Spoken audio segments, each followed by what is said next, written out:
নিজরে অপর তাকিয়া বড় মনে করা আর অন্যরে হে মনে করা, হে প্রতিপন্ন করা, নিজরে বড় বুঝানি এবং অন্যর হে প্রতিপন্ন করার নাম তকব্বুরি। মানুষের মধ্যে যখন তকব্বুরি আয়, অন্যর কোনো মূল্যই নেই, তখন সেই মানুষটা সে অন্যর কোনো হক কথা হইলেও সে মানতে রাজি হইত না, কইব আমি যেখান কইছি ওখান। এ কারণে তকব্বুরির তর্জমা করতে গিয়ে নবী করিম সাল্লাল্লাহু জিজ্ঞাসা করা হইল যে তকব্বুরি খারে হয়, কইরা কিবির খারে হয়। নবী করিম সাল্লামে ফরমাইলা যে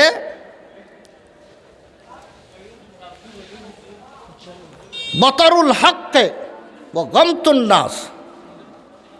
নবী করিম সাল্লাল্লাহু তকব্বুরি হইল হক কথারে অস্বীকার করা, হক কথারে অমান্য করা।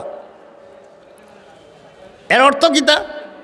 আমি যেখান কইছি আমার কথাই রাইট, আর যত যুক্তি আপনার থাকুক, আমার কথা যুক্তি ও কার অযুক্তি হোক, আমি কই লইছি আমার কথাই রইত। এই ধরনের আরেকটা কথা হক আছে, যুক্তিসঙ্গত আছে, দলিল ভিত্তিক আছে, সেই কথা আমি মানতে রাজি না, আমি যেখান কইছি এইটাই। ও গমতুন নাস, অন্যরে সে হে প্রতিপন্ন করা। আমার সামনে অন্য কোনো মানুষও নাই, অন্যর কোনো মান মর্যাদাই নাই, আমি আর অন্য আমার সামনে কিছুই নাই। এই ধরনের মিজাজ যার সৃষ্টি হয় তারে হয় মুতাকাব্বির আরবিতে। বাংলাতে হয় অহংকারী। এই অহংকার এমন একটা বেমার, যে বেমার হওয়ার কারণে মানুষের মধ্যে অনেক বড় বড় বেমার সৃষ্টি হয়ে যায়। এ কারণে অহংকার এটা উম্মুল আমরাজ। আরও অনেক শত শত বেমারের মা হইল, যোগান দেনেওয়ালা হইল তকব্বুরি। একজনে আরেকজনের সাথে হিংসা করে, তার ভালাই দেখলে, তার কোনো গুণ দেখলে তার জ্বলে, অন্যর কোনো মান দেখলে, সম্মান দেখলে তার গোত্র জ্বলে, অন্যের কোনো দৌলত দেখলে তার গোত্র জ্বলে, অন্যর কোনো নিয়ামত দেখলে তার গোত্র জ্বলে। তার মনে হয় যে ওই দৌলতটা, ওই মান সম্মানটা ধ্বংস হয়ে আমার যদি হয়ে যেত। এইটার নাম হসদ, এইটার নাম হিংসা। হিংসার মধ্যে মানুষে নিয়ে কোন সময় পৌঁছায়, যে সময় মানুষে সে নিজেরই বুঝে সবচেয়ে বড়, প্রশংসা করলে আমার করত, আরেকজনের প্রশংসা কেন হইব, মানলে আমারেও মানত, আরেকজনকে কেন মানব, এই কথাটা মানিয়ে নিতে পারে না। আরেকজনকে যখন আরেকজনের মানুষে মানের, সম্মান করে, এই কথা বরদাস্ত করতে পারে না, যেহেতু মানলে আমারে মানত, আমি যেহেতু বলতেই বড়, কেন আরেকজনকে মানব, কেন আরেকজনের সম্মান করব, কেন আরেকজনের তারিফ করব, এইটা মানিয়ে নিতে পারে না। এইটার নাম হিংসা। অপরের নিয়ামত দেখলে গোত্র জ্বলা আরম্ভ হয়ে যায়। তাহলে কিতা মনে করেন, গোত্র জ্বলায় তো সারা মায়ের, কিতা কয় গোত্র জ্বলায় তো সারা দুনিয়ার মায়ের যা গোত্র জ্বলায়।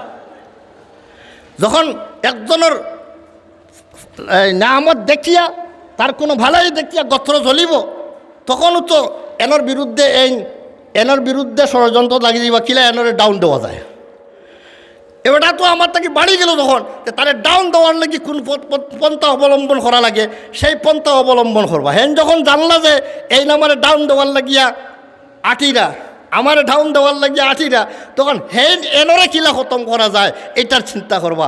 শেষ পর্যন্ত কাতল কেতাল আর লড়াই আর মকদ্দমা আর ফসাদ আর আর আর এই সমস্তই আপনার পরিবেশ সৃষ্টি হয়ে গেল গিয়া। এটা করল হে কিবিরে, তকব্বুরিয়ে। আর একজনের কিছু আমি হল তাকি বড়, আমার তাকিয়া খেউরের বড়ত্বামি আমার সামনে প্রকাশ করলে, খেউরের জিকির করলে, এটা আমার গোত্রে মানিয়া নিতে পারে না, আমি জারিয়া নিতাম পারি না। এইটাই সারা সমস্ত ফসাদের মূল, সমস্ত ফসাদের মূল। গিবত করে মানুষে, আরেকজনের গিবত করে কেনে, অপরের দুশ্চর্চা করে। এই যে গিবত করা শক্ত গুনাহ, কেনে শক্ত গুনাহ? নবী কেনে ফরমাইলা আল গীবাতু আশাদ্দু মিনাজ জিনা, জিনা তাকিয়েও শক্ত গুনাহ হইল গিবত করা, অপরের পরনিন্দা করা, তার অসাক্ষাতে তার কোনো আইবরে বয়ান করা, এটার নাম গিবত। গিবত নিয়ে মানুষকে পৌঁছায় কোন জিনিসে? এই মানুষটার যেভাবে সম্মান প্রদর্শনের, যেভাবে মানুষে মানিয়া নিরা, যেভাবে মানুষের সম্মান করা, যেভাবে এই বেটা আগুয়াইছে, এরে না লামাইলে তো হইতো নাই। লামাইতে হইলে তার কিছু দোষ আছে, আমার জানা আছে, ওগুলা সমাজত পেশ করতে হইব। ওগুলা দোষগুলা যদি পেশ করতাম পারি, তাহলে মানুষে এনর যে সম্মান, ও এটা সম্মানের পাত্র নয়, এটা বুঝি লইবা। তখন এন যখন ডাউনে দিবা, তখন আমি উড়িমু এখলা। তাহলে মানুষের গিবত করায় কোন জিনিসে? এটা তকব্বুরিয়ে গিবত করা নিল। গিবত এত শক্ত গুণা, সেই শক্ত গুণার জন্ম দে তকব্বুরিয়ে।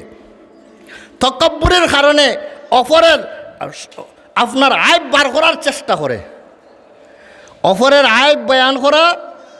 যদি তার মধ্যে একজন সাহাবিয়ে জিজ্ঞাসা করলা গিবত কারে কয়, রাসূলুল্লাহ ফরমাইলা যিকরুকা আখাকা বিমা ইয়াকরাহু, তোমার ভাই এক মুসলমানের তার কোনো আইব তার অসাক্ষাতে বয়ান করা, যেটা সে শুনলে সে বেজার হইব, তার নারাজ হইব, এমন কোনো কথা তার অসাক্ষাতে কেউর সামনে বয়ান করার নাম গিবত। এখন গিবত না করলে তো মহফিলও সুন্দর হয় না। মহফিলের সৌন্দর্যতাই হইল যে একজনে আরেকজনের আইব বার করিয়া বয়ান করতাম। বর্তমান সমাজের মহফিলের রৌনকও হইল, সৌন্দর্যতাই হইল গিবত। 4 জন এখানে বইলেও 5 নম্বর আরও একজনের কথাই ন আইব, যান কোনো দুইশ আছে অন বয়ান হইব, আর এই 4 জনে খান ফাতিয়া শুনবা, কারণ অপরের আইব শুনতে মজা লাগে। এটা মানুষের নেচার, যে আমি বড় হইতাম আর একজন ফুরু হইতা, এনর আইব বয়ান করলে এন তো ফুরু হইবা, তখন আমিও তাহমু বালা। আর আরেকজনের তারিফ যদি নিয়ম তো হইল গিয়া 4 জন বইছি, 5 নম্বর আরেক ব্যক্তির যদি কোনো গুণ তাকে অন্য বয়ান করতাম, যে অমুক ওলা ওলা ওলা ওলা ভালা গুণ তাকে যদি এইটা বয়ান করতাম, তার কোনো দোষ থাকলে এনে বয়ান না করা, এইটাই হইল মুসলমানের নিয়ম। দোষ যদি থাকে তাহলে দোষ সংশোধন করার জন্য আপনি কলে কলে টানে কৌকা বলে আপনার মাঝে ও যে আইব আছে, এই দোষটা আছে, এইটা সংশোধন করিলেন যেন এটা এটা এটা বালা নাই, এটা তাহলে সমাজের মধ্যে আপনিও বেইজ্জত হইবা, এটার কারণে সমাজ বেইজ্জত করবা। এই ধরনের লুকাইয়া সংশোধন করা এটা আছিল দায়িত্ব, না করিয়া কয়েকজন বইলার অনবয়ান করলা। তাহলে আইব বয়ান করতে মানুষের বাধ্য করে কোন জিনিসে? তকব্বুরিয়ে। এখন আইব বয়ান করা সম্পর্কে ফাঁকে দিয়া কইলাই মাসলা, মানুষের আল্লাহর কাছে দামি বন্ত কিলা। আমি হাদিস পড়েছিলাম আপনার সামনে, রাসূল কারীম সাল্লাল্লাহু আলাইহি ওয়াসাল্লাম ফরমান মান তাওয়াযা লিল্লাহ রাফাআহুল্লাহ। তকব্বুরির উল্টাটার নাম তাওয়াজু, বিনয়ী হওয়া, নম্র হওয়া। এই বিনয়ী হওয়া, এই গুণ যার মধ্যে আইব, সেই ব্যক্তিরে আল্লাহ পাকে তার দরজা বুলন্দ করিয়া দেন। দুনিয়াতে তারে আল্লাহ উঁচা করি দেন, আখিরাতের মধ্যে উঁচা করি দেন। কেউ যদি তার শান আর মান যদি বুলন্দ করতে চায়, তাহলে সে নিজে বিনয়ী হইতে হইব, নম্র হইতে হইব, নিজরে ছোট মনে করতে হইব। তাওয়াজু হারে কয়, তাওয়াজুর তারিফ কিতা? তাওয়াজু কোয়া যায় যে আমার মধ্যে কোনো গুণ আছে বলিয়া, আমার কোনো গুণ আছে বলিয়া এইটা মনে করা যে আমার মধ্যে কোনো ভালো গুণ নাই, আমার মধ্যে কোনো ভালো গুণ নাই, আমি সবার চেয়ে ছোট, আমার তাকিয়া সব ভালো, আমি সবার চেয়ে ছোট। হাকিমুল উম্মত থানভী রহমতুল্লাহি আলাইহি ফরমায়, যে সময় কোনো মাহফিল আমি বয়ার পরে আমি আমার জরিফ করি, আমি দেখি আমার তাকিয়া সব মানুষ ভালো, আমি সব তাকিয়া নিকৃষ্ট, আমি সব তাকিয়া নিকৃষ্ট, এটা আমার তাকিয়া সব ভালো। এমনকি হাকিমুল উম্মত থানভী রহমতুল্লাহ আলাইহি কয়, আমি মনে করি দুনিয়ার যত মুসলমান আছেন ফিলহাল সমস্ত মুসলমান আমার কি ভালো, আর কাফির যত আছেন এরাও সম্ভাবনা আছে কোনো কাফির আমার কি ভালো হয়ে যেত কি পারে, কিলা ভালো হয়ে যেত কি পারে। হে এমন তওবা করব মরার আগে, আর তওবা করার পরে আর আল্লাহ তারে মাফ করে দিয়া সরাসরি তারে বেহেশতের ব্যবস্থা করিয়া দিলাইবা। আমি হিসাব নিকাশ দিয়া যাইতে যাইতে কোন দিন যাইমু, আর হে তো শেষ টাইমে ইসলাম কবুল করছে, তার হি গেলে এমনি মাফ হয়ে গেছে আলী ইসলামে, এর বাদে মরি যায় যদি, তাহলে তো আমার তাকিয়া কোনো একটা কাফিরও আমার তাকিয়া উত্তম হওয়ার সম্ভাবনা আছে। আর আমার পৃথিবীতে যত মুসলমান আছে সব আমার তাকি ভালো, এটা আমি মনে করি। মুফতি শফি সাহেব রহমতুল্লাহি আলাই হয়, আমি যে সময় কোনো মজলিসে বই তখন আমি আমারে সকল থেকে ছোটো মনে করি। তাহলে তাওয়াজুর অর্থ হইল গিয়া নিজের মধ্যে কোনো গুণ আছে বলিয়া নিজে না বুঝা। অনেক গুণ মানুষের মধ্যে আছে, কিন্তু নিজের মাঝে এই গুণটা আমার বলিয়া না বুঝা। আমার গুণ আছে তো আমার নাই বুঝুন গিলা একটা প্রশ্ন থাকে না নি, আমার মাঝে তো অনেক গুণ আছে, ইলা মানুষ কেউ আছে নি আনা গুণে, কিন্তু আমার মাঝে কোনো গুণ নাই, এই কথাটা আমি কিলা বুঝবো।